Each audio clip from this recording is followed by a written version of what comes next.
everybody? Welcome to Capital Combat. The name says it all. I'm Hakeem Branch. I'm Rob Jarrell. And today we're going to recap this past Saturday's boxing action, which we had a heavyweight title fight over in the UK, and we had a welterweight title fight here in the States. Over in the UK, we had Anthony Joshua versus Thurman-Porter for the IBF welterweight title, and we had Sean Porter and Keith Thurman for the Keith Thurman's WBA welterweight title at the Barclays Center. We're going to start off with the heavyweight fight, talk about the welterweight fight. Take it away, Rob. All right, so this pretty much went textbook how we said it would go. Like we said, Brezeale is not really impressive in any one department, but he's tough. His previous opponents, he could grind them out and get him out of there. He only, I think, went the distance of one fight? Twice.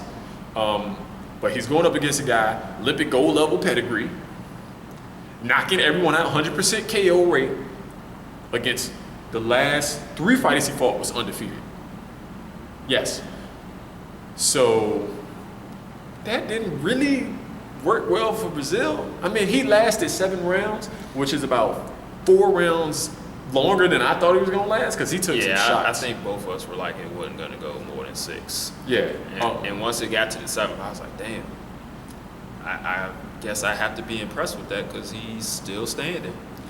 But the skill level, the athleticism, the speed, all that stuff that you were counting the fight was pretty apparent, because Brezeale was eating some jabs, and you could tell the absolute speed difference was huge.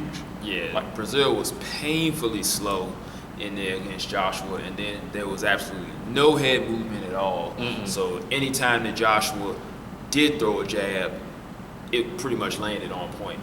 Now, to Brezeale's credit, his footwork was pretty nice because he was able to get out of the way of the combinations most times. Like if Joshua would throw a 1-2, maybe he gets hit with a jab, he didn't get hit with the right hand, or he doesn't get hit with the follow-up left hook.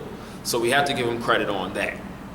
Also, as the fight started to wear on, he started accumulating some damage. His eye was starting to swell shut as early as round 2. And he started getting hurt around that same time. And I'm thinking, oh, here, beginning of the end. But then he starts working the body, and Joshua starts slowing down a bit, so he's beginning to work the body a little bit more. Right. He didn't get too many headshots in because he was trying to catch and shoot, but Joshua was too fast for him. So hopefully he learns maybe to punch with his opponent instead of catch and shooting, because he's not the fastest guy. And I think with his connections, he probably can get back into the picture pretty fast. But it's going to take some work if he's going to, be competitive with the Joshuas and the Hayes and the Wilders and Povetkins of the heavyweight division, because those guys are serious, and it's going to take some serious work to beat those guys. Now, Brezeale is a pretty intelligent guy. He has an athletic pedigree, but what I would like to see him do is just as much physical as it is skill-wise. I know boxers don't have to be the most chiseled. Like, everyone doesn't have to be Anthony Joshua or Vladimir Klitschko, all that good stuff. But I would like to see him tighten up, take some of the fat off, and work on his speed and his movement. His footwork is getting there, but you could tell that he was kind of laboring. And even though he was conditioned, I would like to see him tighten up the other section, take some fat off, make himself a little bit more streamlined. Again, we're not asking him to be Hercules, but that stuff is going to affect him. Yeah, I personally think. And I think with that, working on the speed, keeping his hands up properly, and, just moving the upper half of his body. We know he can move around with his feet, but just kind of boom, boom, moving the head, keeping his hands up. So if you're not going to have the head movement, you have to be able to block shots. Yeah. Someone who does very well, who really doesn't have that much head movement, but of course he has Olympic level pedigree, is Errol Spence. He blocks a lot of stuff, and he can make glancing blows or make those shots roll off his shoulders and his arms. So that's something, if he doesn't have great head movement, you got to have some kind of defense, because you don't want to take that kind of beating in the heavyweight division. We know one punch can change the course of a fight at any time, and I just don't think he has the clean punching ability in order to make those changes happen. Yeah, and Spence and Brezeale were Olympic teammates, so they know each other pretty well. Mm-hmm. Maybe he can go down there and learn a few things from him. But pride will probably keep them from doing that. Let's move on to the Showtime portion of the card that we had over here in the States, in which we had Keith Thurman defending his WBA title against Sean Showtime Porter. Mm-hmm. Now, we did mention that they had a little switch up on the undercard, in which they moved up Jarrett Hurd and Oscar Molina into the co-main event status. That's right. And that was a treat of a fight. Oh yeah. Man, Jarrett Hurd looked great. He had all the old school swagger in there. He was very slippery, as Brother Nazim was saying. He would swim without getting wet. And also, when he did get hit, he showed a great chin and an ability to come back immediately with counter shots. He was able to wear down Molina with very accurate punches. He varied the speed on his punches. He threw pretty much every single punch you could think of throwing. He threw it. And Oscar Molina did a great job, too, of staying in there, landing some great shots to the body. It just didn't have the effect on Hurd that you would expect for someone to be landing such hard body shots to be having. The only gripe with it was they stopped the fight a little too soon. Yeah. So they robbed Hurd of the chance to get a really big statement, and they robbed Molina of a chance to either survive or go out on a shield.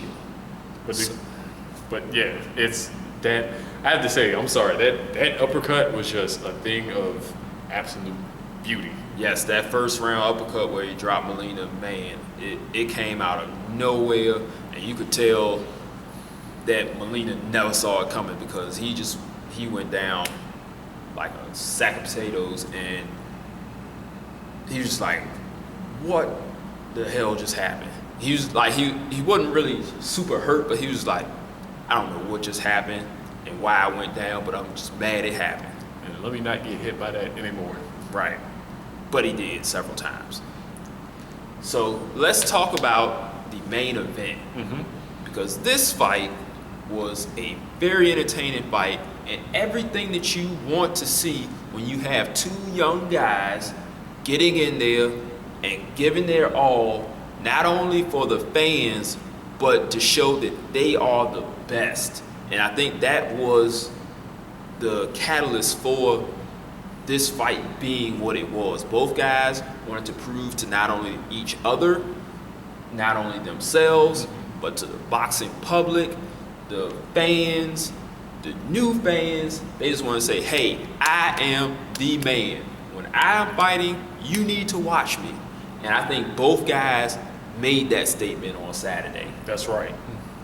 This is probably the new Fight of the Year contender after Vargas and Salido, because that was an outstanding fight as well. But this one was a little bit higher level, because it was, for one of the Glamour Division titles, and it's on network TV, and it's for supremacy of, like I said, a Glamour Division and someone who has left big shoes to fill.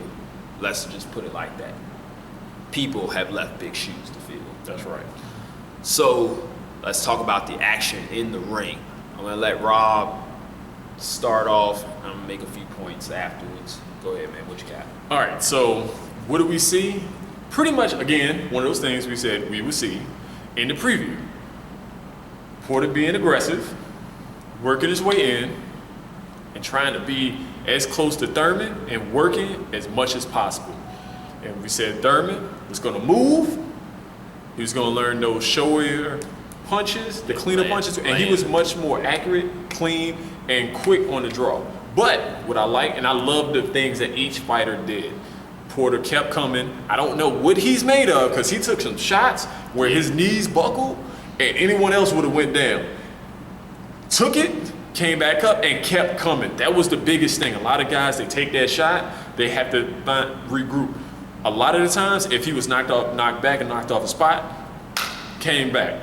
Knees buckled, he tied him up and worked his way out. Not just tied him up, but a lot of the times, and this was a very good testament to Steve Willis as a referee. He would say, work your way out, and would not really break the two fighters up that often. Right, and same thing with the undercard fight as well. Both fights showed excellent examples of infighting. There were not a lot of clinches. There was work going on inside, and I think in the first fight they were very, very few breaks. Mm-hmm. And this one, like he said, the ref only broke it when the action completely stopped.